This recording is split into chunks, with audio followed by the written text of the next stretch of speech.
The James Webb Space Telescope wasn't supposed to be one of the most expensive scientific projects in history. The estimated price in 2000 was just $1 billion. But the complexity of the telescope caught NASA by surprise.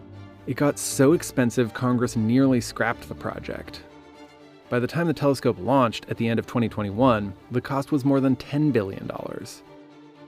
So why did NASA spend so much public money on the project, and why has it taken so long? Décollage liftoff from a tropical rainforest to the edge of time itself.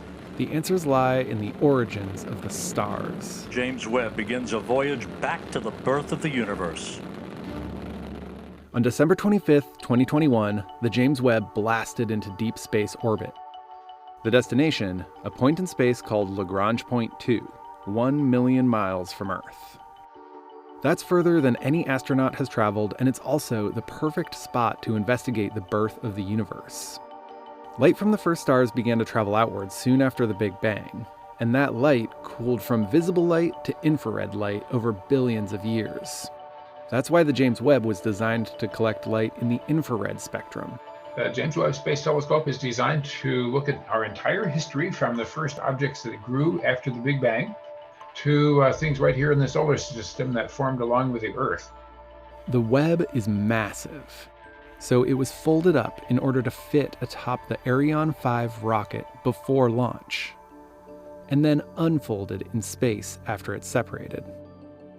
NASA's scientists dubbed the million-mile trip 30 Days of Terror, because everything had to go right with no less than 344 possible points of failure.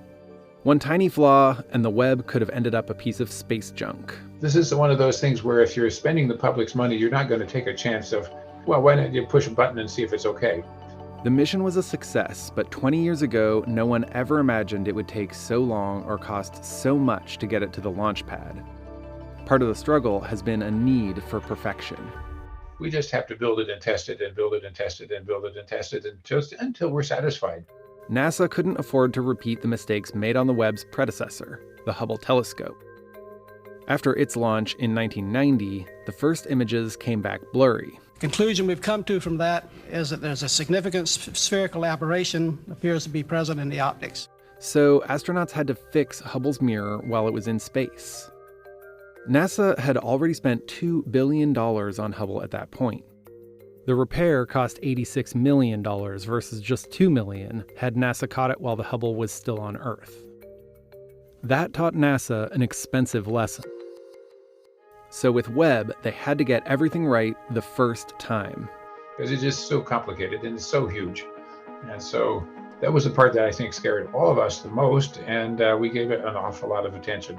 In 2000, the budget was $1 billion. But by 2005, the budget quadrupled to $4.5 billion. By 2010, the year it was supposed to launch, none of the main instruments or mirrors were delivered to NASA. The estimated budget in 2010 was already up to $6.5 billion. Up until 2011, there were a lot of issues concerning oversight, communication, leadership, management, cost estimating, over-optimism, just almost everything you could think of that could happen was happening. Members of Congress even considered scrapping the project. Some have argued that we should cut our losses and move on. Others have suggested that we're rewarding bad behavior by continuing to invest in the mission. Instead, in 2011, Congress decided to cap the budget at $8 billion and tapped Christina Chaplin to audit the project every year.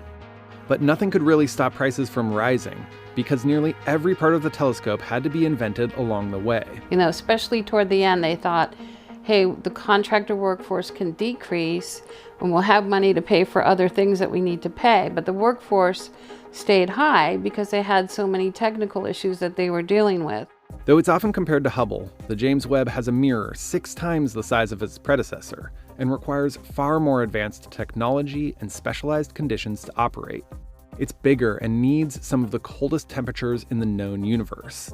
Those two things together meant this was going to be a really, really hard problem. And some of us thought it was really insane at the beginning, honestly. But yeah, very tough, very tough. Those two conspired to make a really hard problem.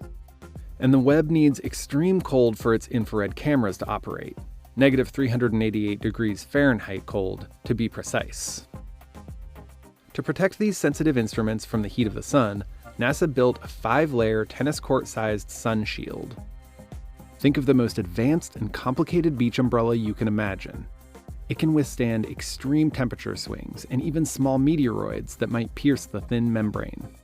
The temperatures we operate the cold side of Webb at are way beyond anybody's ordinary everyday experience, and the materials just get really weird at those temperatures. It's a hard engineering problem. But even that isn't cold enough for one of the cameras, which needs something called a cryocooler to bring the temperature down to negative 447 degrees. NASA spent more than a decade and $150 million developing the cooler. It was only supposed to cost $22 million.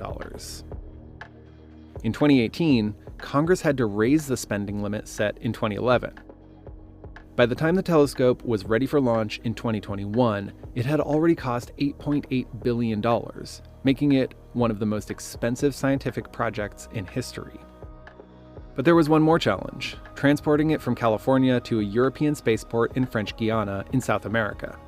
Details had to be kept secret because the valuable cargo would make a lucrative target for pirates.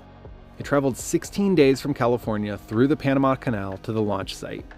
The European Space Agency paid for and oversaw the launch, as well as building 2 of Webb's instruments. Together, the European and Canadian space agencies contributed another $1 billion beyond NASA's $8.8 billion. And that brings us close to our $10 billion total. But all of this just gets us to the moment when the James Webb begins to do science. Some hope to learn more about the origins of the universe, while others, like Heidi Hammel, expect to point it at our own solar system to learn more about some of Earth's closest neighbors. We haven't had a mission to Uranus and Neptune, and we have developed very sophisticated space and ground-based telescopes, but none of them have the sensitivity that the James Webb Space Telescope will have. NASA built the telescope to run for 10 years, but extra fuel left over from a near-perfect launch is likely to double its lifespan. NASA will spend over $850 million to run the Webb for the next 5 years. The extra life it may have would, of course, require more money. At the beginning, it was just me and one project manager and a few people that we talked to, and it's grown to having needed 10,000 people. Go Webb!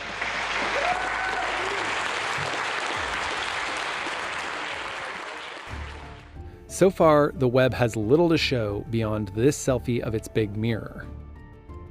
But it's the images it will record from cameras pointing in the other direction and send back to Earth in mid-2022 that everyone is waiting for. It's hoped that capturing a glimpse of the birth of our universe will make all the time and expense worthwhile. Hubble's images led to 19,000 scientific papers, many of which changed our ideas of the universe. Just one of those revealed the discovery of water on Jupiter's smallest moon, called Europa. James Webb has some big footsteps to follow. And that's a really powerful aspect of this telescope, Webb and Hubble, that allows these telescopes to continue to produce incredible science year after year after year, even after the telescopes are gone.